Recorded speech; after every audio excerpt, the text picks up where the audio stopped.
This is the Dreyer Drive podcast, a podcast all about siblings and the people, places, and pop culture that raised us. I'm Ryan. I'm one of the hosts. My sister Jacqueline will jump on in just a second. In this week's episode, we start off on a real highest of high notes while I go into my new obsession with beauty vinegar. Jacqueline shares a story about an incident that happened with her freezer being unplugged. And then we jump straight into this episode's main topic, which is all about two brothers who claim that they have time traveled. And after we get through that deep dive and recounting of the facts, we wrap up this episode the same way we wrap up every episode on the Dreyer Drive podcast, with an unhinged text message from a family member. And this week's unhinged text message comes from Jacqueline herself. Buckle up. Let's do this. How have you been since the last time we chatted? Well, we actually did a rare between podcast chat this last week. You called me the day after my daughter moved out of the house on her way to wellness check. Wellness check, mental health check. Yeah. It was not good. My mental health is the worst it's ever been. I told you on that phone call that your prerogative is to never let your children grow up because it is a trap. They tell you that you are going to be parents and you're going to have your children forever, and then they leave you. And I've been thinking so much about how some of us, out of the five porters, some of us had a very clear delineation between I'm a child, I'm moving out, and I'm an adult. And some it was kind of more subtle, I would say. Yeah, sometimes it was a parent saying you're an adult, get out. Sometimes it was that.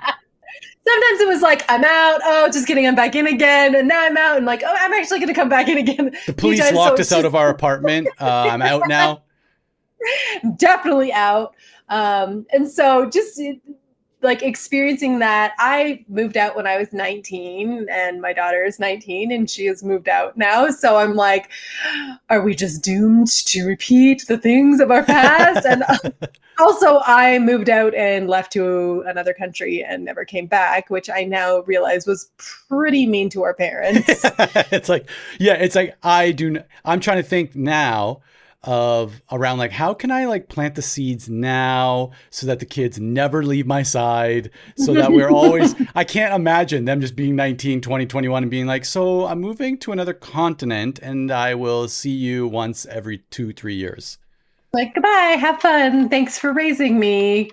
That's it. And then it's all over.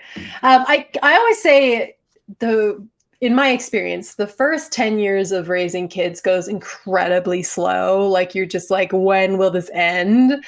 You're just up to your eyeballs in like animal crackers and changing diapers and all the rest of it.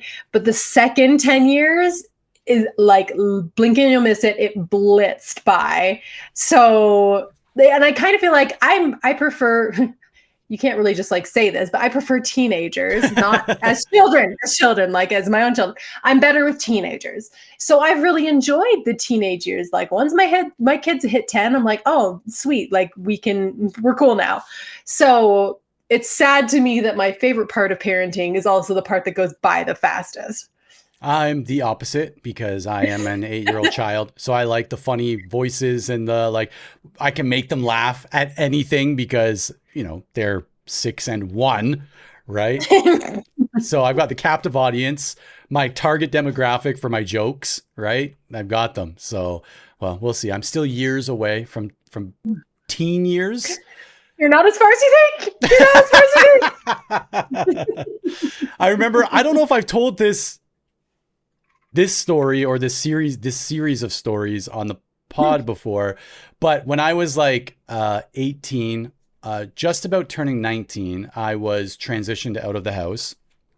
That's a sweet way of putting it. And I was like, what do I do? And Dan, our older brother, was living on his own with a roommate for a while. And I believe that roommate left the house and Dan was trying to then find somebody to like take over around the same time that I was rehomed, I believe is the... So anyway, I was looking for my forever home, is what I'm trying to say. I'm just really searching for my forever home. There was some campaigns, some social media posted like up for adoption. And Dan was really like... cute pictures that they were wearing like a little bow tie. Yeah. So Dan was like, why don't you just come and stay with me? And I'm like, done, whatever. And I think he just needed someone to pay rent is what it was. Because Yeah. I was working at No Frills, the neighborhood grocery store at the time. So I show up at the house with like a garbage bag full of clothes and a pillow. And I show up and there's just dudes everywhere in the house. And it looks exactly like what you would expect a 19-year-old, 20-year-old bachelor house to look like. There was just empty cans everywhere. There were nothing had ever been, it just had never been cleaned. And I was like, all right, which room is mine? And they're like, you can just take that room back there. And I go in there and I open up the closet and there's a giant weed plant in the, in the closet. I'm like, oh, it's like all dried out. And I'm like, what do I have to like, to like, just leave that. It was unsuccessful. I'm like, okay, but my clothes, so like, just find somewhere for it. I'm like, all right. And so like, just kind of like, you know, first day feeling it out. It's Dan, but there's a bunch of his buddies there.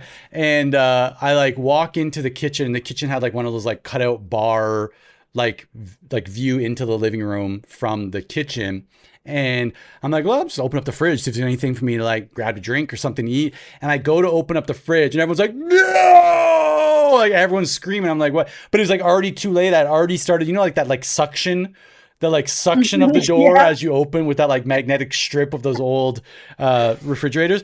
They're like, no, but I'd already like started the pull, the suction had already started. So now like the momentum is going towards the door opening, and I peel the door open and it had been molded shut with mold from food. Like literally like nothing was, not a single package in the refrigerator was visible because it all had green fuzzy mold on the entire, just everything. And I was like, no, like we're all going to get sick from the spores. I'm like, look at where you're living. And this is your fault. Yeah, it's because I opened the refrigerator. And I'm like, have you guys never thought to maybe clean this out? They're like, no, it's molded over. And I'm like, but you could have, it didn't have to be like this.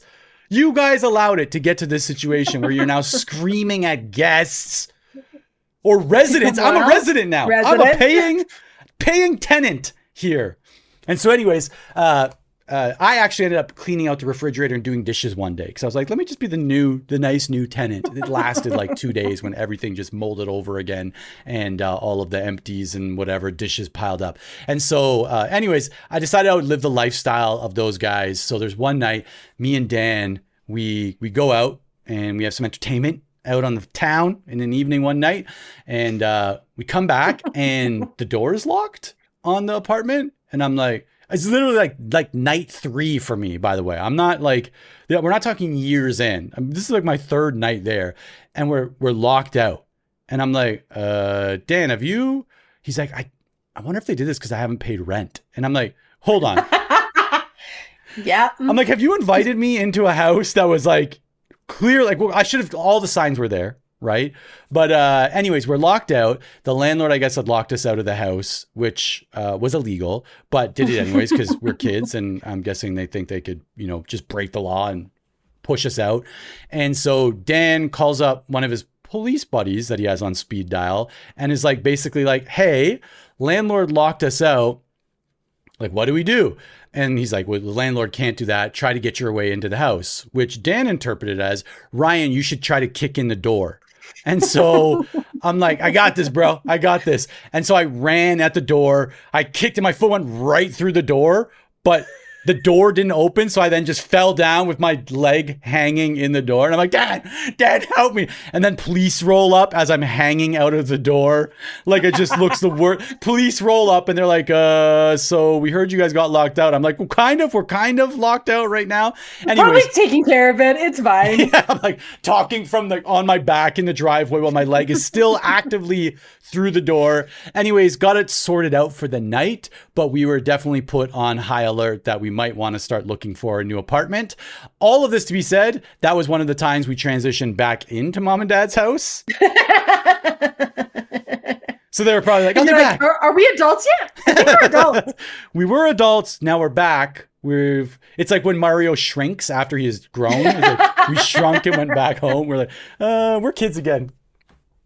No, we, speaking of things molding over, we've been having some work done on the house. recently. Okay. And right before we went, we were going on vacation. We were going to be gone for 5 days, and we had new HVAC systems put in. So the HVAC guys were 2 HVAC systems. Really? And one in the basement, one upstairs. Okay. And I thought I was cracking like a really smart joke here, by the way. No, not really. And reminder that we like our house to be very cold. And last time we had our air conditioning unit in the window, a bat flew in, and so we're not doing that anymore. We're out of our bat era. So we're having the HVAC systems put in, and they had to unplug everything. And so I was like, perfect, we're leaving town. Because they were like, it's going to be really hot. It's going to be really hot for a couple of days. I'm like, yeah, no worries. We're going to be out of town anyway. So just make sure you plug everything back in when you go. Get back home. House is icy cold. Perfect. We've been great. So we were home for about 10 days. And then the next guys who were framers are coming in. And the first day, the framers are downstairs. I can kind of hear them in the basement getting their stuff ready. And there's the smell that comes in too. And I'm like, I don't like that smell. Describe the smell. Just describe the smell for us. The smell was like something when it's dead, like just death. Death in general is probably the best smell. Okay. Dead body. Okay. And I originally thought it was our dog because she has in the past few weeks been bringing in dead birds to the house. Her breed does that. It's a gift for you. Here's a gift for you. It's a dead bird that I brought into your kitchen. So I started yelling at the dog, and then also gathering together like every Febreze thing I could think of, like, because I couldn't find the dead bird. Like maybe like she touched it to the carpet and took it back outside. So I'm spraying. It still smells. I get a call from Justin. Justin's like, so I just talked to the general contractor. When the HVAC guys were here, they unplugged our freezer in the basement and never plugged it back in. So it has been sitting in the heat in our basement for 10 days. And guess what? That's our meat freezer. All that we store in it is meat. Just meat. We buy a quarter of a cow every year and fill the meat freezer. And that's our meat for the year. And luckily we had it all stocked up, and it had been congealing for 10 days. And the poor framers down there called the general's not there all the time, called the general and was like, so it smells like something's dead down here. Like, I think this family has a dead body in their freezer. Like, what should we do? And so they were like, I look out the window, they all have their like handkerchiefs up over their nose and mouth, and they're carrying the freezer out onto our grass, onto our lawn. Okay. So now not meat only sale. do we so you're have telling me there's a meat sale. Yeah. I'm like, wow, just real high class neighbors out here, just congealed, stinky meat out on the lawn. I was so embarrassed, and I couldn't do anything about it because, as I think we've mentioned before, I have an extremely strong sense of smell, and it manifests as me getting angry when I smell things that I can't identify. It just throws me into a rage. So I called Justin and I was like, you're going to have to come home and deal with this. Like, I can't do it. I paid my 16-year-old son $50 to clean out all the meat and clean it all out. But like, what did you do with it? All we could do with it was put it in the garbage, like the dumpsters outside, but then they just sat in the heat. So I had to put like rocks and stuff on top of it so that nothing could get into lions. it. No, like anyway, mountain lions, come over here. Buffet at the Curtis's. And I was just frustrated. And then the framers unplugged something, and now I can't. Oh, the sprinklers. Then we realized that like 2 weeks later that our grass was all dying. And today we realized that the framers. So I'm like, so every subcontractor that comes here, if you could just unplug something and not tell me about it, and then I'll have a fun little guessing game for the next 2 weeks of what's going on in my house. Oh wait, you unplugged something. You know what it sounds like? Somebody is in desperate need of a really good checklist. What does that checklist entail? Things that might be unplugged in my house? Yeah, not for you, for the framers and the contractors and the strangers that come into your house and might unplug something and not plug that thing back in. It's just, yeah. I wonder if that had happened. I remember we talked about this before, but like the Dreyer drive freezer downstairs, that would be like, I remember one time Dad's brother, our uncle, it's a weird way to, anyways. Weird way to, yeah. Otherwise known, AKA. Dad's blood brother showed up and he brought this like giant, just a trout. And our family, like, sure we would fish eaters. Like it would have to be fish and chips. Like that's the extent of fish growing up. It'd be fish and chips, right? Like haddock. I don't know what it would. But so our uncle shows up with a giant trout with the head cut off. Like, hey, here you go. Like whenever he's like, this is how people from Newfoundland show their love for one another. They just present them with a giant fish. Haven't seen you in 6 years. Here's a fish. I'll be back in half a decade. And so we just had a fish in there forever. And I remember there was this time when Mom and Dad, I think they were actually down visiting you. And I had come back from Japan and was like, again, in between housing situations. Back to being a child. Back to being a child, the little Mario. So I came back from Japan and shrunk to little Mario. And I was was like, you know what I'm going to do? I'm going to clean out the freezer and the storage room because I'm sure it hasn't been done in decades. And I was right. It was probably 2005 or 2006. Mm-hmm. I'm finding stuff that expired in the late 80s. Were you just like Yukon Cornelius from Rudolph, just like descending into the freezer? Because the amount of ice I know is on the sides of that thing is horrifying. And just everything, like pulling stuff out. I'm like, what is this? And you have to let it thaw for 4 hours just to discover what is in the block of ice. But yeah, so I cleaned it all out and found many bodies myself, mice in the form of mouse. Cats. Yeah, cats, mice, dogs, kids that came for sleepovers that never... My most hated chore of all time is when you'd be upstairs and Mom would say, hey, can you run down to the freezer and grab a loaf of bread? And that was like, no, I don't want, I'm in the middle of messaging someone on ICQ, Mom. I don't have time to go fish bread out of the downstairs freezer. Yeah, it was up there. Nothing would make me angrier. To this day. And now I do it to my kids. Justin's I do it to my kids. Yeah, but yours like, can you go clean out all of the absolutely rotting flesh? They said it was vile. Like they came in smelling like dead animals. I made them go up and shower almost immediately. Like they walked through there, I'm like, the framers? The framers? Can you guys please use my shower now? I don't know how many times the framers came upstairs to ask questions, and I'm like, again, I am so sorry about the smell. They're like, it's okay. It's okay. And that stuff gets so deep. It was so bad. So I want to hear their podcast. You know, there's that TikTok trend where they're like, show me the POV, and they're like someone recording somebody who's recording a TikTok. I want that. I want to stumble on the podcast where it's just like framing. Where they're talking about the stinkiest house they've ever gone into. Yeah, it's a podcast called We're Not Farmers, We're Framers, and it's just and it's just them just venting of all of the horrible jobs they've had to do. And they're like, recently, let us tell you. Like, we cannot work like this under these conditions. All right. Okay. I'm going to need some time. Wait. Oh, no. Are we going into a question? Yeah, I was thinking about it. One thing I forgot to bring up in our last conversation, and I was a little bit disappointed actually, that you didn't notice. Have you noticed? Oh, no. Take a look at me. Do you notice anything different about me? Is it from the neck up?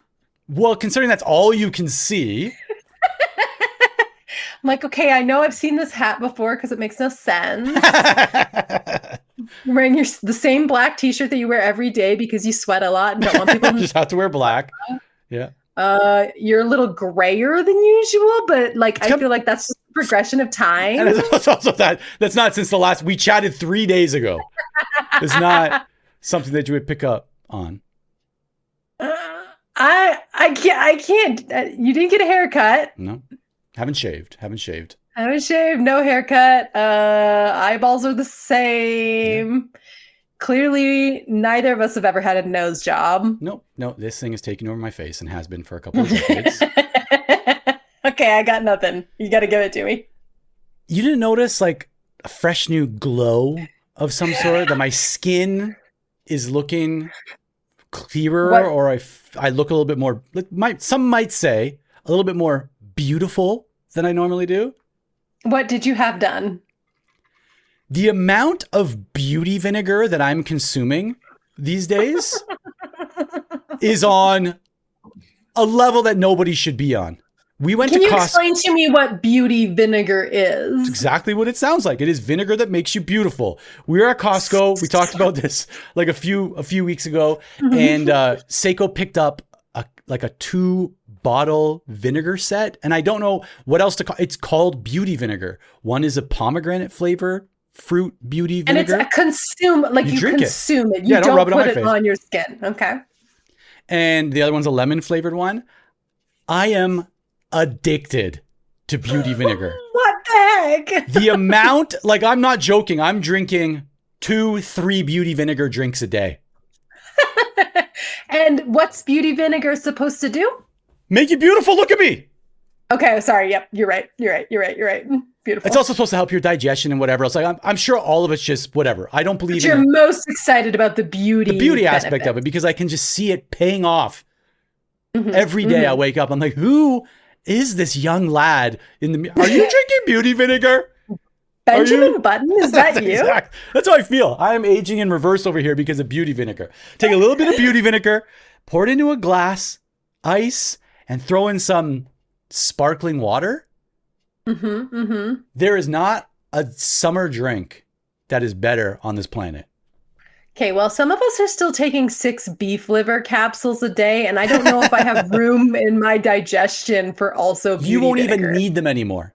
Beauty vinegar. High praise. So anyway, moral of the story is go and get yourself some beauty vinegar. I'm sure it does nothing for your body, but I cannot tell you how good it tastes. It's just a flavor thing for you. Like you're just like yum yum yum beauty vinegar. Yeah, like I do love a vinegary drink. Like I love kombucha. I love like an apple cider vinegar tonic or whatever. So vinegar is like one of my favorite flavors. So I bet I would like it. Go to Costco. I'm sure they sell it there. Just look for the beauty vinegar and buy it. Mix it with some ice and some sparkling water. I can't even tell you. It is so good. This is all getting cut out from the podcast because nobody wants to listen to this. Keep it in, because I can buy my 10-pound bag of cheese puffs, a bottle of beauty vinegar, and we're off to the races. Feeling good. Can I give you one more Costco recommendation and then we'll leave this? Honestly, it is the Costco recommendation podcast. You might as well. And it is our sponsor for this week. So I want to make sure that everybody knows that they get 25% off their executive membership if you use the coupon code Dreyer Drive. And a free hot dog. Free hot dog. Don't they give them away? Don't they pay you to consume those? Because it's just rotten meat that they've had sitting around their back. So the other thing is they're called, I believe, turtle chips. Have you ever tried I love turtle chips. Yes, they're so good. I buy them in Hawaii. So they're the puff chips that have cinnamon churros that have then been dipped into chocolate. Okay. Also very healthy. But beauty vinegar and turtle chips together. Turtle chips are my ultimate beach snack. Which makes sense. You need to bring them to the beach when you're there. They are turtle chips. They're ideal for the beach. This is the most boring podcast ever. You know what? Don't worry because we're really pacing ourselves because I told you when we talked on Wednesday that the topic that I chose for today was a capital D doozy, and that's fine. So we can let's keep things calm.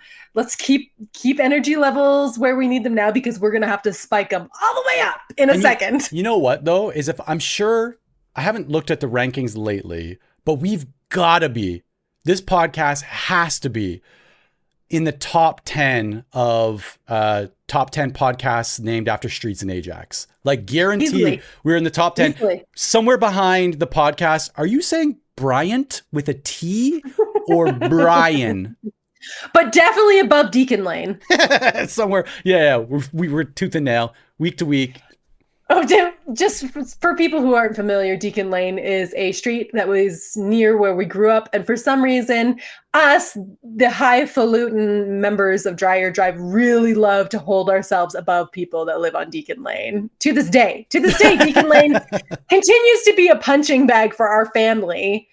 And it's like, why are we doing this? The people from Deacon Lane, they didn't ask for this. But, sometimes you just got to take a little pot shot at Deacon Lane. Well, speak for yourself. My best friends all grew up on Deacon Lane. So there was I also had best friends, but, there was also some real shady people from Deacon Lane as well. And you couldn't go there after midnight. No, absolutely not. Okay, one Deacon Lane story and then we can move on. My favorite Deacon Lane story. There are many Deacon Lane stories. There should be a there should be a podcast called Deacon Lane. We should rename the podcast for one episode Deacon Lane, and we should just go through all of the things that happened at Deacon Lane. But my favorite memory of Deacon Lane, we were hanging out. There's this little park in Deacon Lane. We were hanging out and we saw, I'm not going to name any names. One of my friend's little sisters was fuming and like marching through the park in Deacon Lane. And I'm like, are you okay? And she told us that she had just gotten into a fight with another girl on Deacon Lane. And at this time, she was probably 10 years old, maybe 12. So in that 10 to 12. And then, so we see her marching one way, fast forward a few minutes, and we see her marching the other way. This time, like your dog, with a dead bird in her hand. And we're like, what? Like, what are you doing? And she's so focused on whatever she's about to do.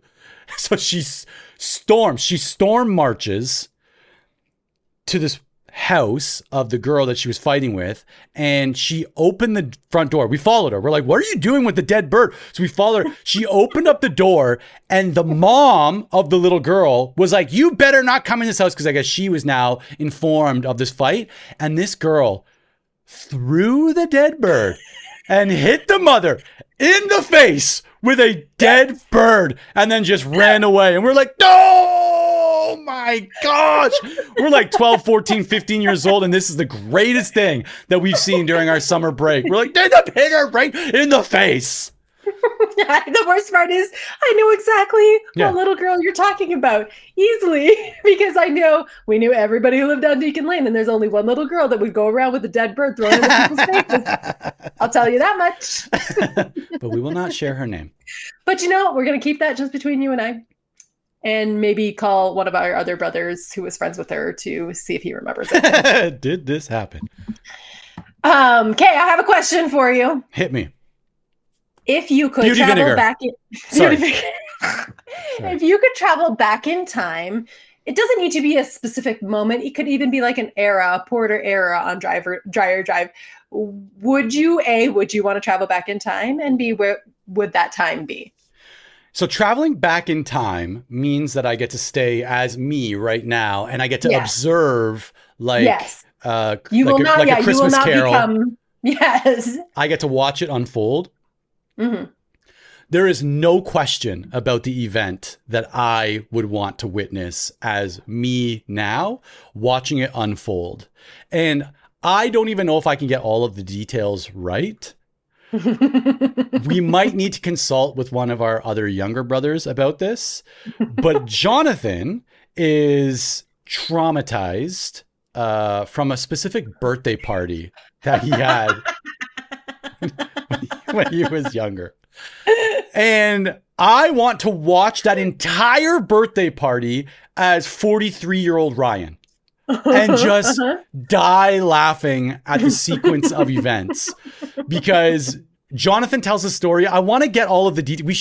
We should almost like, I want to consult with him. I want to get all of the details and then retell the story, or maybe record the conversation.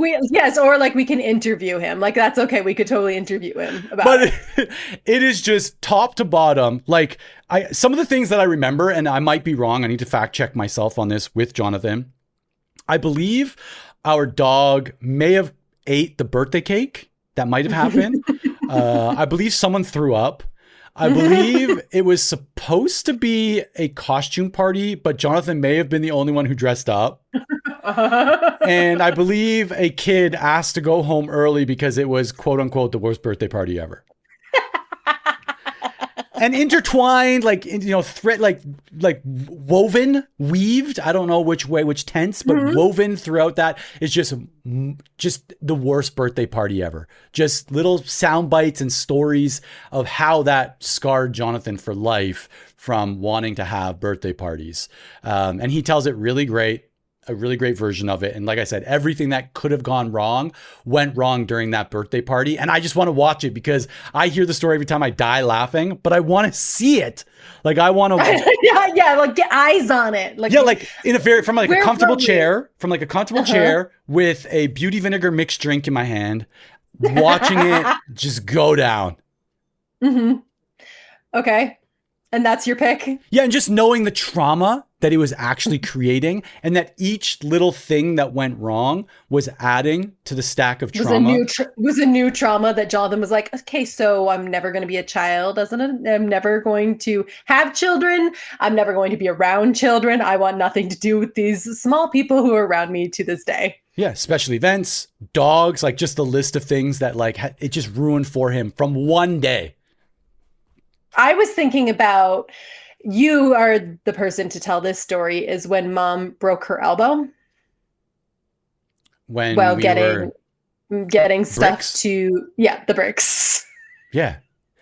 So I was not there. So again, it's funny that we were both like, I'd like to go back in time to view a story that someone else in the family has told us. I love yours is seeing mommy get mommy.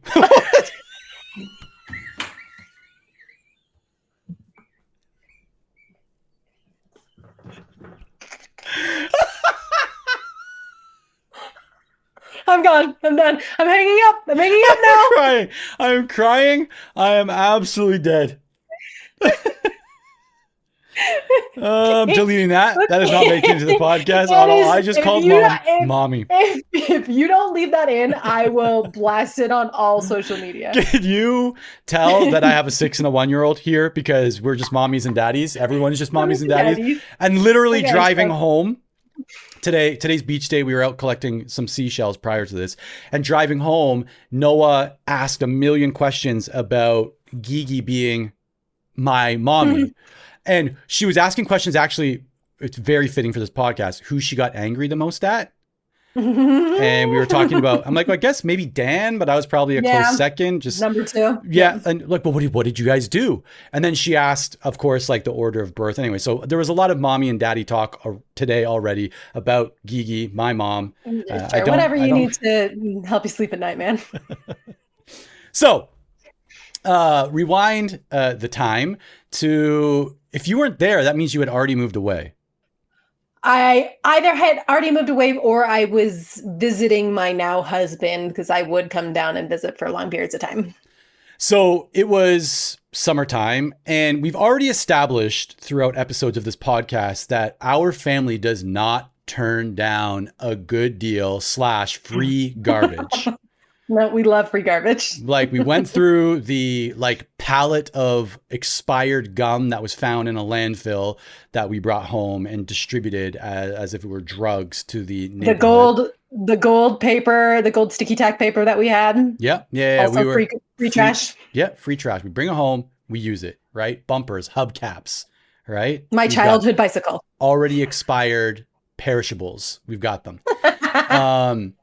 And so I don't know how Dad caught wind of this, but there was some type of information that was delivered to Dad that there were some free paving stones. Paver stones? I don't know what they're called. There were bricks. Pavers. Yeah. There were bricks that were for free, that were like in the back of some farmer's field. And there were pallets of them. And so Dad was like, there's some pavers here. And Mom was like, perfect, because I want you to repave like our back patio section with these pavers. Which from when they moved in to that point in time had never been touched. I mean, it was just like weed city out there. Those were actual pavers. The big, they were 2 feet by 2 feet by 2 feet square paver stones, patio stones, whatever. And what we were getting were like interlocking bricks. And if there was one marker of a family with money growing up in Ajax, it was air conditioning, central air. The second marker, Number one. the second marker, interlocking bricks. We are about to get a big upgrade. So yeah, and people were like, "Oh, I didn't know you had that interlocking brick money." we're rolling around like that. Orders. 26. The people at Deacon Lane could never.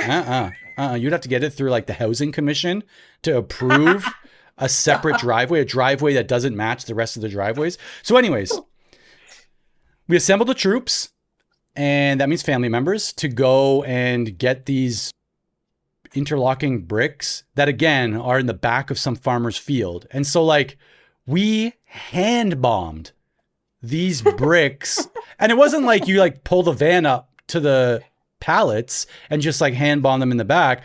It was literally like walk through an extremely sketchy field, down a path, around the corner, behind some farmhouse, and they're there. And then you pick up the 3 bricks that you can carry and walk all the way back, you know, half a kilometer, and put them in the back of the van.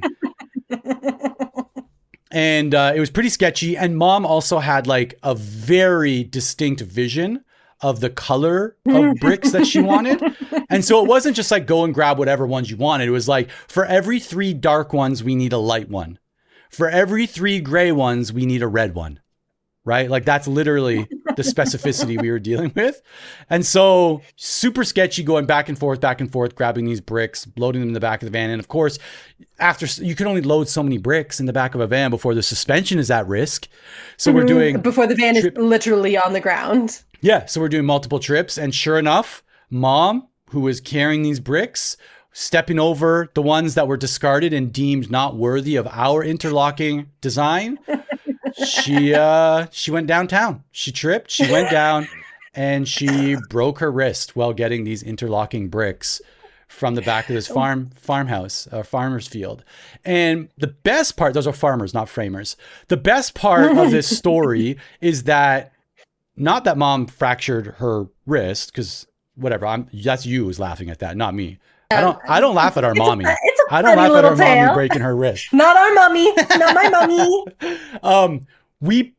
We had at least 2 full pallets of interlocking bricks at the house after. When I say full, I mean they were high enough that was used for a decade later to climb up and climb in our second floor like window, like our like second level of the bungalow window, to get in when you would break curfew or mom would lock you out of the house because you weren't supposed to be going out or whatever. They stayed there until the house was sold. We gave them away. We then paid it forward for nothing. Dad, okay, to Dad's credit, he did do like a little side, like a side path, a path leading to the fence that would then go into the backyard. But never did we ever use them to repave. I don't think we ever did repave that back section with the interlocking brick. We gave them away. Dad then listed it to some other garbage dumpster diver who was like, I'm sorry, you've got free what? I'm coming immediately to pick those up. And the thing that I want to be there for as a fly on the wall isn't to watch mom hurt herself. It's the second in the aftermath after mom would hurt herself where no one really knew what the right thing to do. Like mom was not someone who really liked to be coddled. So sometimes you'd go the opposite route and be like, hey, we're all going to act like it's super cool, not like nothing happened. But then she'd be like, okay, cool. Nobody helped me when I broke my wrist. And we were, so watching all of you guys, and I think it was probably just the boys and Dad, watching you guys all take that beat to wonder like, how are we supposed to react to our mom breaking our wrist? Because a normal family, mom breaks the wrist. Oh no, mom, we got to get you to a doctor. Carry her out, right? Help Put you on a stretcher. But I feel like there would have been 4 different ways of addressing this, and all 4 of you would have been wrong. There's a scene in Jurassic Park, the first time that we encounter the T-Rex, where no one really knows what to do with the T-Rex because, like, we're not paleontologists. We haven't studied dinosaurs for our entire lives. But somebody is like, don't move. She can't see you if you don't move. That's the response to mom injuring herself. You're like, just don't move. Don't say a thing. Let her actions dictate how we're going to respond. And if there was nothing that clearly mapped out the response, just don't do anything. And you know what? That'll stay buried until Mother's Day, 2 years later, where that would come up in a tornado of situations where you did not respond appropriately. Well, I was going to say, the good news is no matter how you responded, it was not the right way to respond. So, absolutely, you know what I mean? At that point, just don't respond at all, because either way, you're gonna get in trouble in 2 years on Mother's Day. Now I get it. And that would be hilarious. Watching everybody freeze for a second. Just like, which way do we go? Which one's going to make a lighthearted joke? Nope, that was the wrong thing to do. Oh, who's going to help? Also the wrong thing. No, don't do that. Who's going to just drop the bricks and run? Dad, that was wrong. Don't do that, Dad. Dad gets in the car, drives away. I got to take this load home. Okay. I was thinking specifically about time travel, because this week, well, are we time traveling? We're time travel. Guess what? Time travel episode. No, I got it into, I don't know why I got this into my head. I Googled, have any siblings ever time traveled together? I'm sorry. Why did I look this up? I was just interested. This is my Google questions are just a nightmare scape, because it's just me, any thought that comes to my head, wondering if it's true. Guess what? Good news. There are some siblings who You stop travel. it. Stop it right And now. not only that, I spent the last week deep in the deepest of wormhole rabbit holes learning about the time traveling siblings. So I can't wait to tell you about them. Apologies to the AI summarizer and like the AI assistants that we get. So sorry, AI. Remember, this is Jacqueline who's off the rails here. So yeah, don't worry, it's me this time. Okay, actually, I'll go right off the bat. Are you familiar with anything called the Montauk Project? The Montauk Project. Tell me how to spell that. Don't Google it. What? Not right now. So I'm just going to this one completely. Okay. I want you to go in blind. I have no idea what you were talking about. Okay. Have you ever heard of Stranger Things? Yes, of course. The Netflix series. So the Montauk Project is a real life conspiracy theory that Stranger Things is based on. I'm sorry. We're talking about Stranger Things with the upside down, with this is based on something real. Is based on something real. In fact, Stranger Things was originally called Montauk. No. And a lot of this tale I'm going to weave for you centers around Montauk Project and a set of brothers who were involved in it. So, if you will, follow me back to October 1942. Tough to do, but I'm there. We are in the middle of a war. America is in the middle of the war.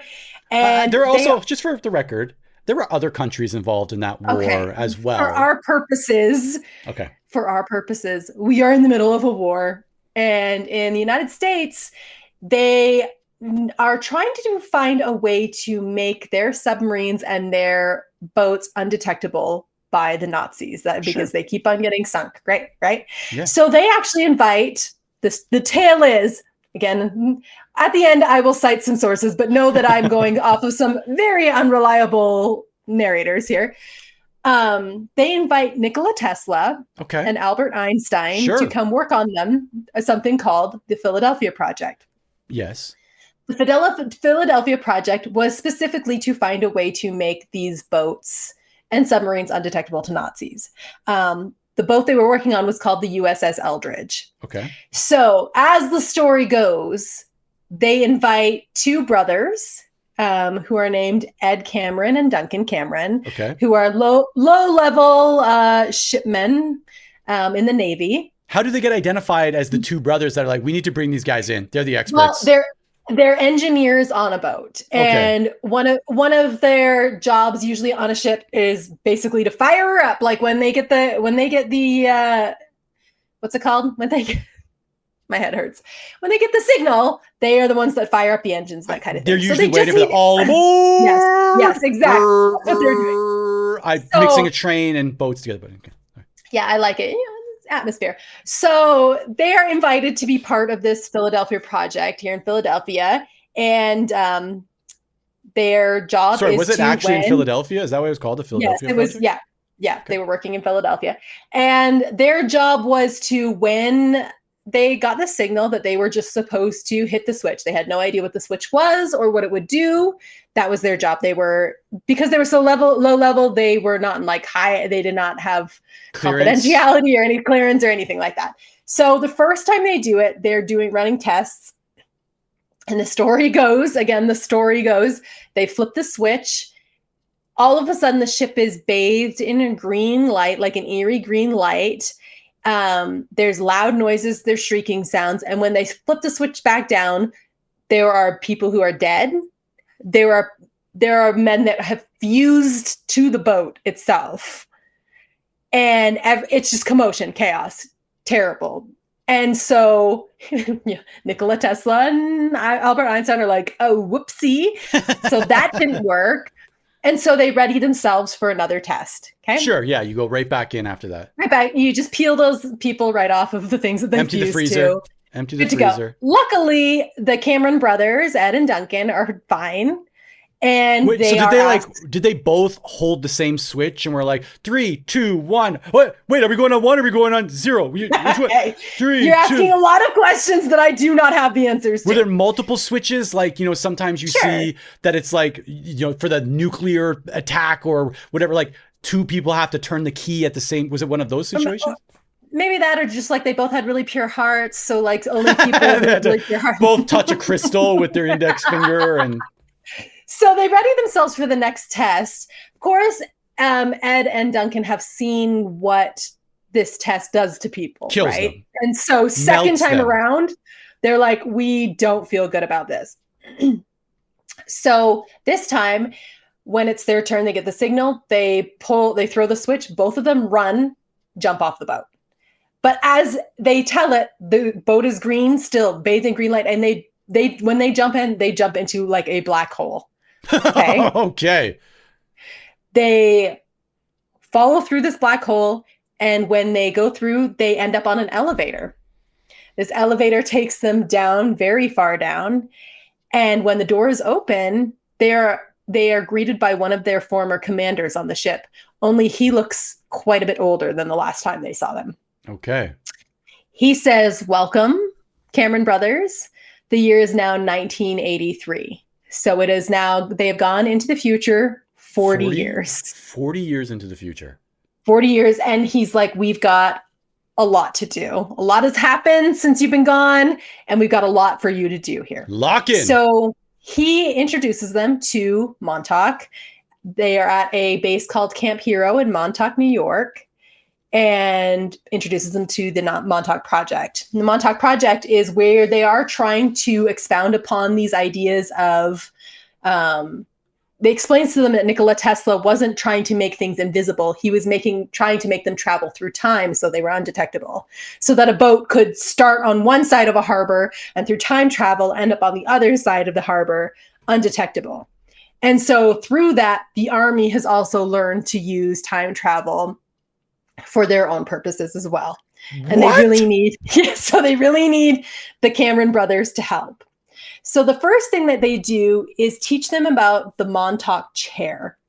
And the Montauk chair is this piece of equipment that people who have high degrees of like psychic ability can control things, the passage of time. They can control manifestations. They can even create matter and organize matter all from this chair.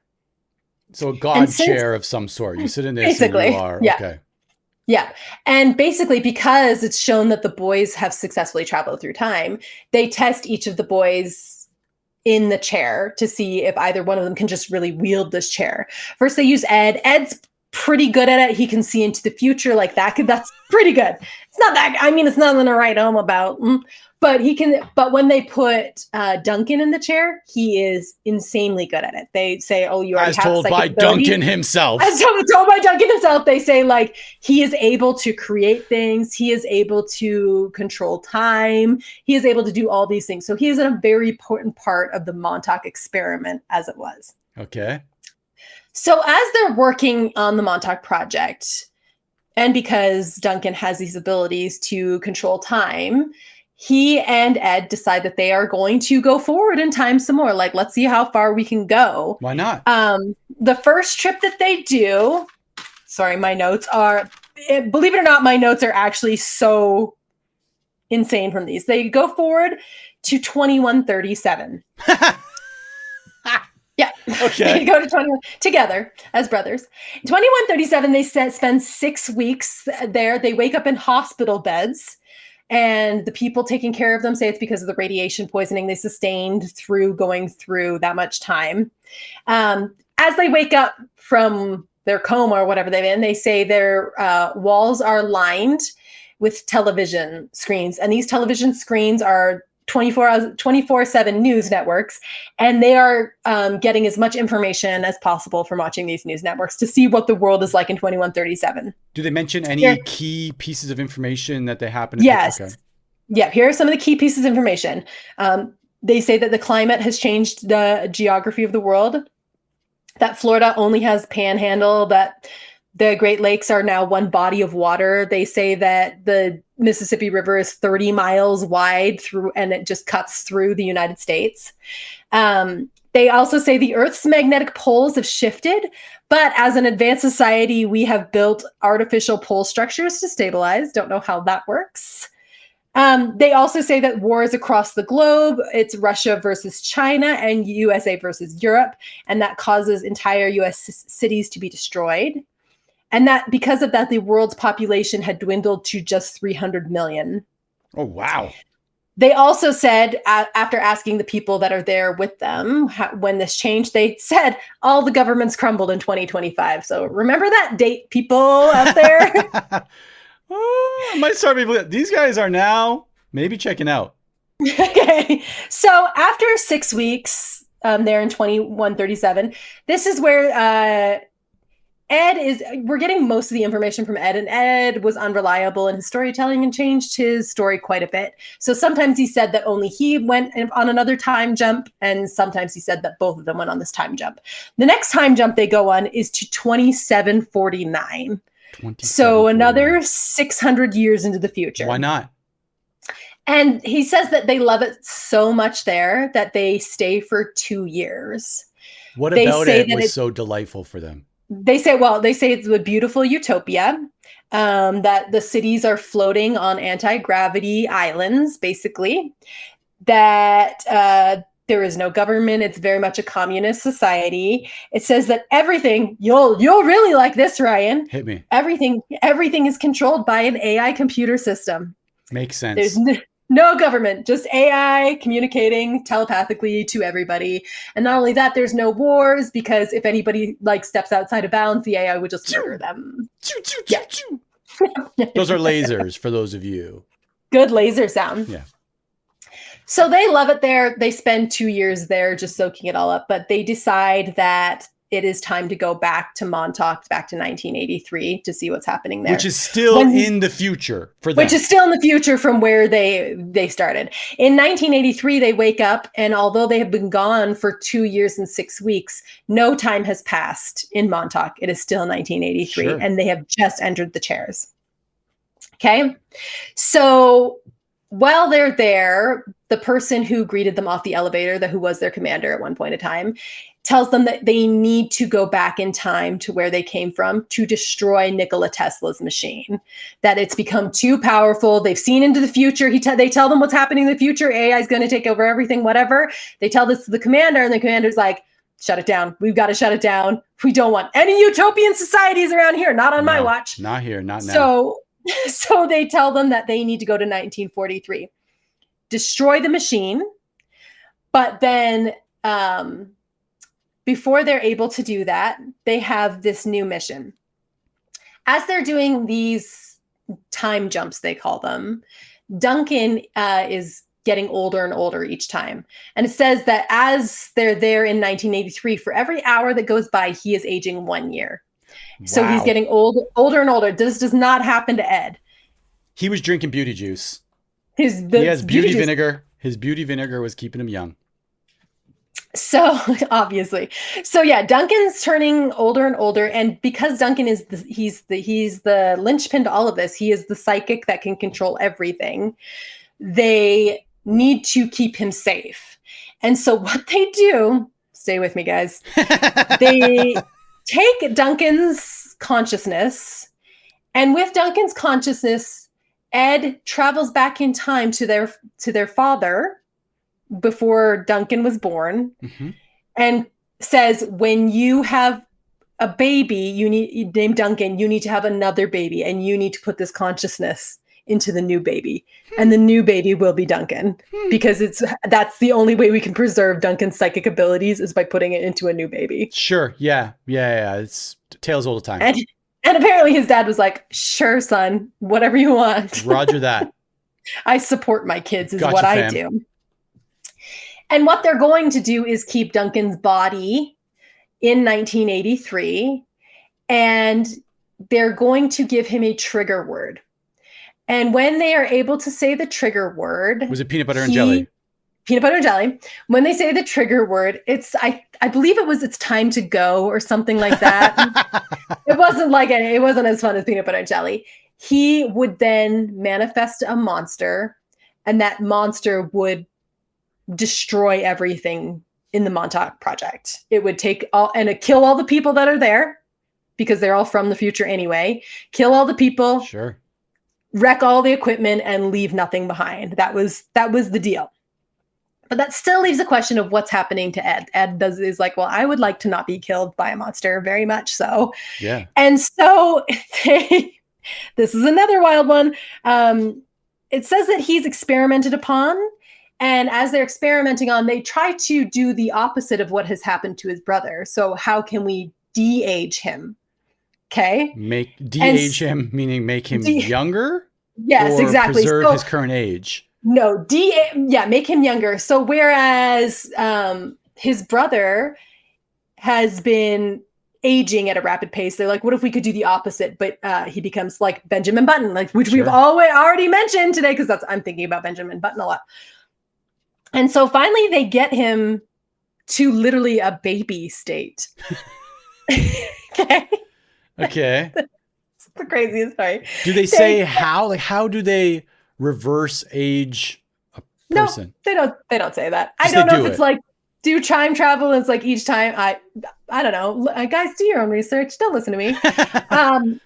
So they finally get him into baby stage, and they are able to take him back into the past as a baby and hand him off to a new family. And he gives him to a family named their last name. Geez, hang on. I've got a name, and it actually is important. His new name is Alan. And his name, their last name is Bielek, the Bieleks. So they take this baby. I don't know if they just like leave it on the doorstep of the Bielek family, knowing that they're a good family or whatever. But they say this Al Bielek, this baby, is Ed Cameron. All the things and everything's, his consciousness is still in there, right? And once that's done, they tell Duncan the go word, and there is like a really creepy, I don't know if it's like a first person account or what, a very creepy story about him releasing this monster and destroying everything in the Montauk project. Montauk project and Camp Hero is shut down almost immediately and never reopens. Sorry, that actually happened. Well, that part happened. Do I think it was a monster that came out No, of that's what I mean. brain? Like, so the Montauk project is actually shut down. They're like, all right, we're done here. We can close it down. And Camp Hero is shut down. It is now like a national park. You can go visit it if you wanted. What's the official like not statement, but like the official purpose of the Montauk Project originally? Like, what do they say it was for? Originally, they said, originally it was said to practice mind control. It was like the idea, if you've ever heard of what's the MK Ultra, where they were giving drugs to people to turn them into like super soldiers, basically. And so they were trying to figure out how to use mind control to do certain things. And I guess using this Montauk chair was one of the ways that they were controlling their minds, or trying to find people who were more liable to be controlled. And there's no denial that there's no denying that the Montauk Project was an actual thing. It's what actually took place there that I'm guessing is up for debate in terms of the details. Exactly. But like I just literally just punched into Google because I'm sure I've now got the green light to do so. It just says that it was a series of experiments, government projects for the purpose of developing psychological warfare techniques and exotic research, including time travel. Interesting. Perfect. So in the future, now we're just on the regular timeline, right? Al Bielek is growing up in his timeline, and his brother Duncan, who reverted back to a baby and is now growing up again, is also growing up in his timeline. But they do not know each other. They are brothers who do not know each other. Sure. In 1984, a movie is made about the Montauk Project. Okay. I believe it's called The Montauk Experiment. Okay. And our bud, Al Bielek, goes to see it. And as he's watching it, he's 57 at the time. Okay. He experienced such extreme deja vu that he felt like he could have been one of the soldiers that jumped off the boat. He's like, that was me. Like, this is so familiar to me. Okay. And he says, like, I think my memory was wiped. I feel like I remember all of this like it actually happened to me. So he starts getting really interested in the Montauk Project. And in fact, he starts going to listen to people who talk about it, like TED Talks about the Montauk Project. We've all been there. Sure. Little library presentations of conspiracy theories in community centers or libraries. Exactly. And the man who's giving the presentation is named Preston Nichols. Reading through all of this material, Preston Nichols comes up again and again as someone who researched this for a long time. But Al goes to hear Preston Nichols speak about the Montauk Project, and Preston Nichols brings his assistant along with him, and his assistant is Duncan Cameron. Wow. Al Bielek meets his brother, Duncan Cameron, air quotes, as the assistant to Preston Nichols. So, but the actual brothers, because I'm a little bit confused. So, because the brothers, when they travel back in time, one becomes Al, one stays Duncan, but returns as a baby. In the actual, like in real life, there were two brothers. Mm-hmm. What actually happened to them post? So we know what happened to Duncan. He grew up and became the assistant to Preston. Yes. The other brother.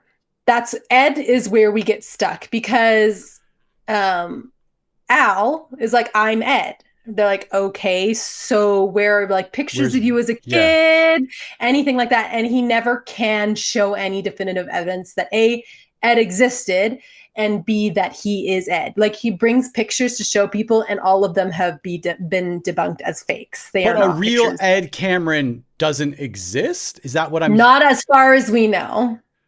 But the real Ed Cameron is presumably now Al... What's his last name? Al Bielek saying, yes, I was Ed Cameron. So all three of these men, they go together to Camp Hero. And while they're there, Preston's like, you guys know you're the brothers, right? Like you guys are the brothers that this happened to. Sure. And so Al and Duncan were like, yeah, of course, like our memories were wiped. We were definitely the soldiers, the brothers soldiers that were part of this. And they spend the rest of their lives believing this about themselves. Duncan lives until 2019. Oh, wow. And then Al passes away in 2011. But until they died, they both told everybody that they were the soldiers in the movie that they saw about all of this. Here's the thing, though. Oh, tell me the thing. Tell me the thing. Here's the thing, though. So all the information, we started this story telling you what happened all matter-of-factly, right? Mm-hmm.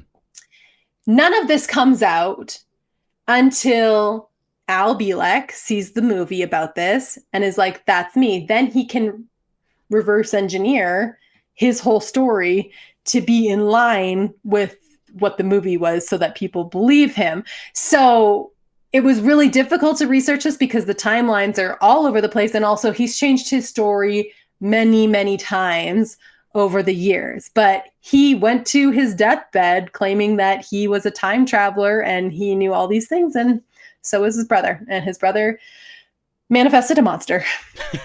So when you had said that Ed Cameron has changed his story multiple times, you were really talking about in the form of Al Bielek or Bielek. Yes, Al Bielek became like a pretty important in the, you know, same type of people that are into like Roswell and aliens and that kind of thing would have him come out to speak, and his story changed pretty frequently about it. So like I was reading one source that I was like, got it, okay, I understand totally what's going on, and then I'd read the next source and it was a completely different story. So Duncan goes his whole life believing that he is Duncan Cameron, the Duncan Cameron who manifested a monster that killed everybody at the Montauk project at Camp Hero, right? So he... No, not until he becomes Preston's assistant. And meets Al? So Al is like, hey, by the way, everything you're hearing... Brothers. Yes, that's exactly right. So up until that point, when this story about the Montauk project is being told, these are nameless brothers, or like, I don't understand, or this is now a story that is reverse engineered to match the timeline of the Montauk project to say, it's reverse engineered to match the movie that they saw, because the movie was based around two brother soldiers. That's the only time. In the movie? I don't think so. And so, you know, even in the Montauk project was real. The Philadelphia project was real. Yeah. Were there two brother soldiers that were a part of it? No, that was just made up for the movie. But after they watched the movie, then they're like, that was us. This is a true story. This was us. It'd be like us watching a movie, and being like, okay, so you were Mufasa and I was Scar. It was a real thing that happened. I was Wreck-It Ralph. I was definitely Wreck-It Ralph. I lived inside of an arcade game, and then I can tell all the details because I watched. It would be. Wow. How much do you like? How much stock do you put into conspiracy theories as a whole? As like you, Ryan Porter? I try to distance myself as much as possible from conspiracy theories, not because I don't believe that there are some that are probably true and that are probably like trying to reveal the truth of some type of government cover up, whatever. Like, of course, do I think that has happened in the past? Sure. I think there is just diminishing return on going down the rabbit hole, right? Because I would like to live my life in my bubble, right? And not have it consume or bleed over into other bubbles. And some might say that that's because I'm a sheep and I don't want to have my eyes open. You know what? I don't. I don't. Give me all the wool, pull it over my eyes, because my bubble consists of me and my family and the things that I love and the things that I like to do and want to be a part of. And outside of that, ready? I don't care. Wow, bold words from you. I always say about conspiracy theories is like, I can't live a life in which I think everybody wants to hurt me. And most conspiracy theories are like, they secretly want to hurt you, right? And so that's where I have to draw the line. Like, I don't mind a conspiracy theory if it's like pretty fun. Like, Justin's favorite conspiracy theory is that he thinks Stevie Wonder actually can see. That's a good one. I've heard that multiple times. We fight over it all the time. Like, he is a blind man, and he will bring me the receipts, and he'll show me all sorts of stuff. That one's fine. Stevie Wonder being blind or not does not hurt me personally. It's when they're like, the government is listening on everything you do.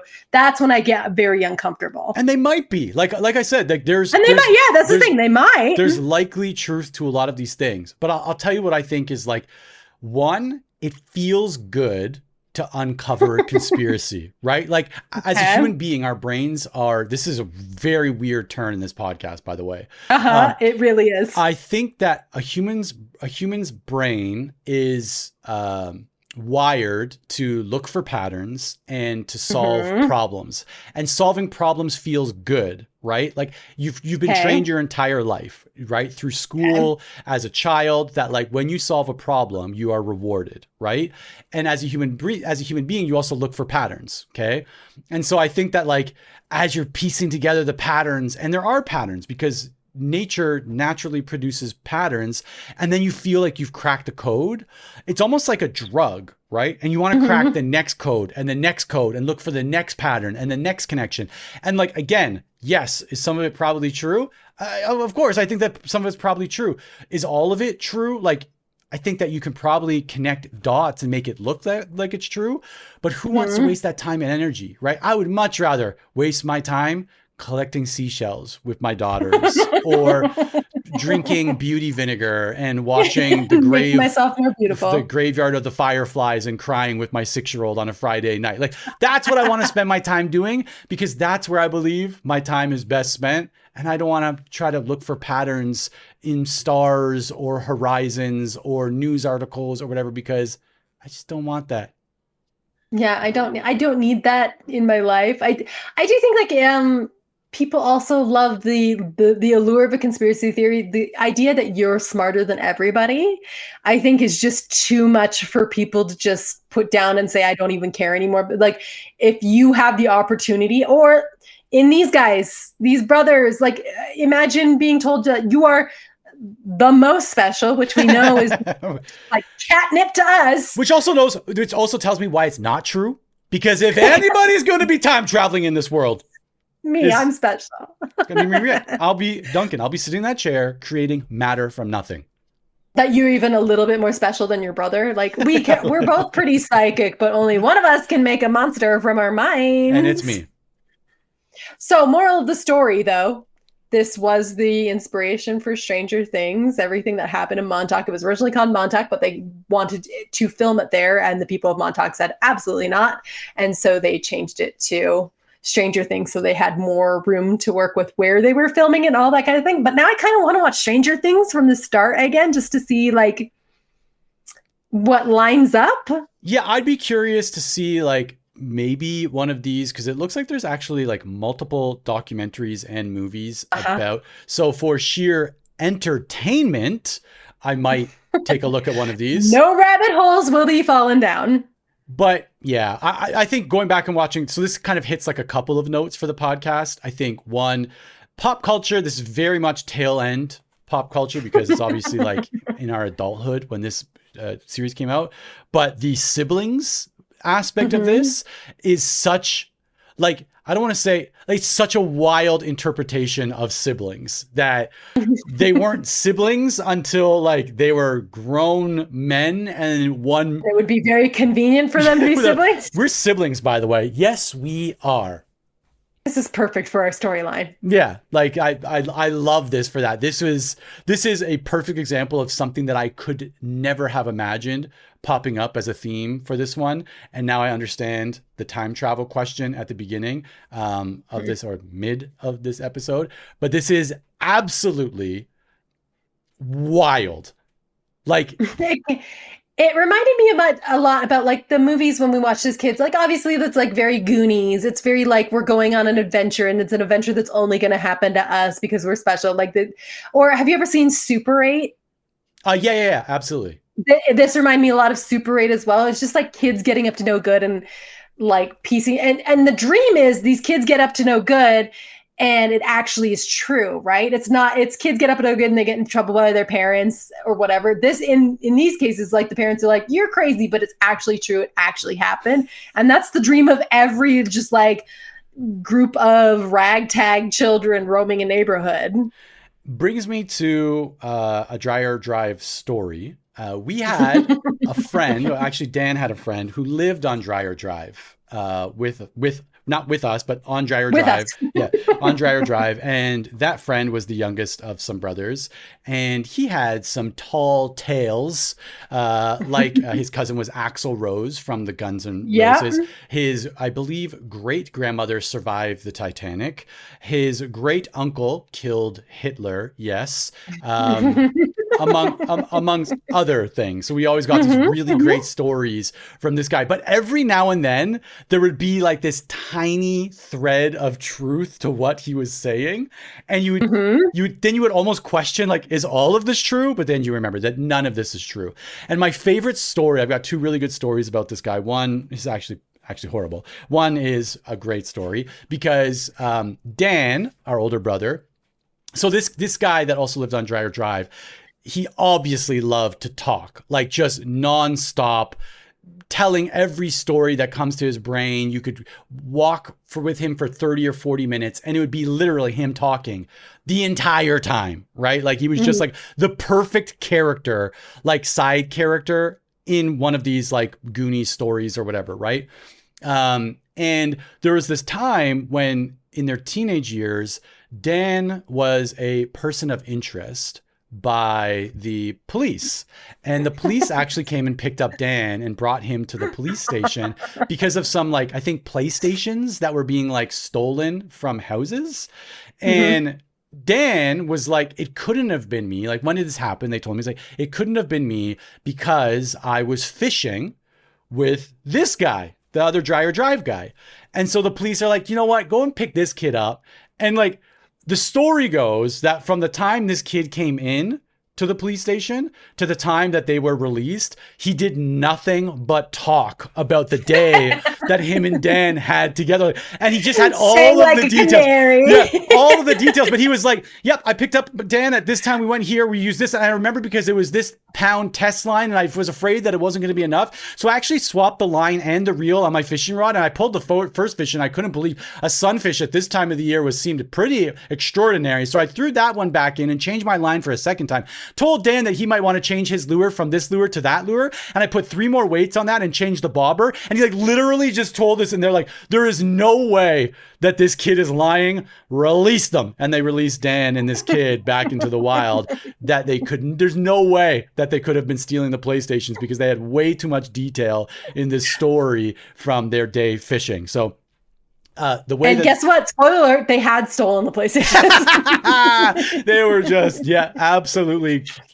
profiting off of the sales of what I'm assuming was a PlayStation they were the kids. 2. They were 100% like members of the Foot from Teenage Mutant Ninja Turtles. They were stealing things off the back of vans and bringing them to their ninja overlord.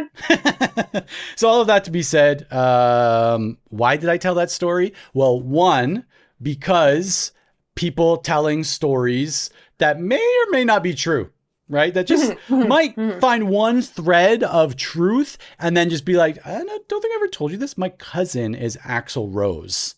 All right. And you're like, maybe? My grandmother survived the Titanic, right? And by the way, she didn't just, I believe it was because she swam to shore.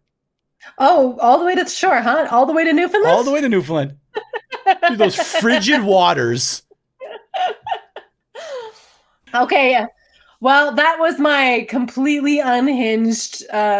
This is what happens when I look up siblings and then any other search term. Which is, like, I don't even. Time traveled? I don't know. Oh, they have? And it's a long story and I'm going to have to spend the next week watching documentaries on YouTube about it? This is what I would expect from me. I would like you come with like these historical, well-documented, factual events. And then I show up like, did you know that 2 brothers time traveled? It's why I don't do the research. Every week would be this. Fact. Yeah. Do you know that? Presented at the fact and at the very end be like, but obviously none of this happened. But none of this happened. Don't worry about it. And do you believe in conspiracy theories? Depends on which ones. Only the ones that don't want to hurt me. Okay, I have an unhinged text for you. Do. But actually, it's so funny because this one really has a lot to do with some of the themes we've covered in this podcast. Wait for it. Wait for it. So I sent you a tweet that just said, did parents in the 90s, 80s, and 70s really allow their kids to roam freely, or is it just a portrayal scene in the movies? And another person replied, an underreported reason people are having fewer and fewer kids, now we're expected to watch them 24/7. At least in the summer, my mom got 10 plus hours a day free from me while I crawled around in ditches. And I said, crawled around in ditches seems real specific to Ajax. And you said ditches, abandoned factories, abandoned psychiatric hospitals, industrial waste sites, Deacon Lane.